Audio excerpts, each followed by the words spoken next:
create models. And I think my slides are a little bit out of place, but let me just follow this.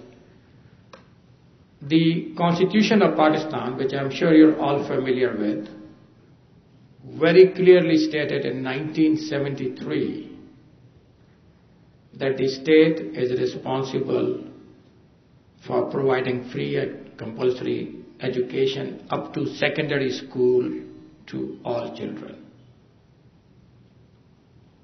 Period. I said minimum period of time. I suspect 40 years is good enough for minimum period of time. Every successive government has failed to live up to this constitutional requirement.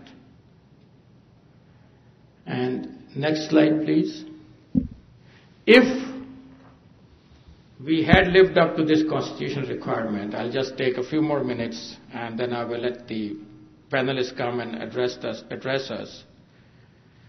I think most of you know that in the 50s, teams from South Korea came to Pakistan to learn about the development model that Pakistan was adopting.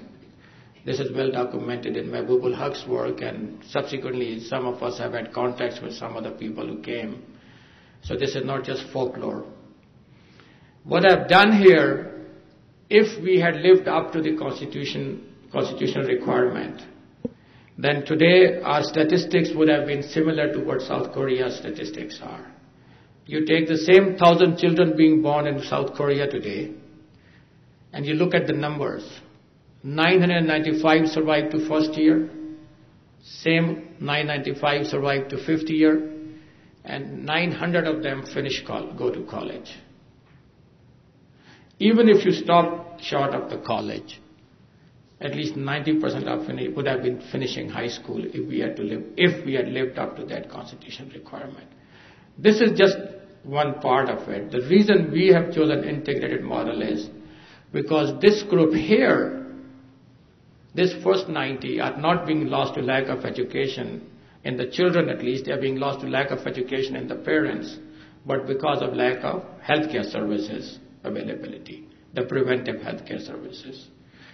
And something that this slide doesn't do justice to, it got lost in the details, is that our social safety networks are so poor and so wide that it is easy for people to fall down from that baseline.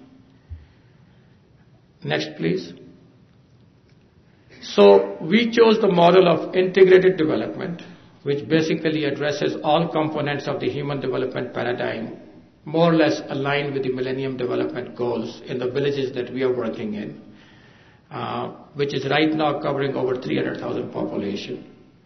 But during this work, we also came across several challenges. So what we are here today is not so much to tell you anything about our achievements, but to tell you what challenges we have faced. So hopefully in the dialogue that takes place, we can learn from all of you. The challenges that we face, and I think there's nothing in the slide there, that we have come across are the challenges in governance systems, especially in our civil society sector. We have faced challenges in collaboration. We learned that despite good intentions alone is not enough to develop collaborative relationships. You need to have the skills of collaboration and other things. We have challenges of the magnitude of the problem and the lack of resources, and more importantly, the lack of will on the people who can make a difference in the lives of our people. And we have so many people making individual efforts, but we have the challenge of how to strategically align all of these individual efforts into something that can change the society for the better. So with that, I would like to start the regular session, and I hope that the learned speakers and I hope that all of the participants in the discussions will help give us some of the answers to those challenges that we have faced. So thank you very much with that.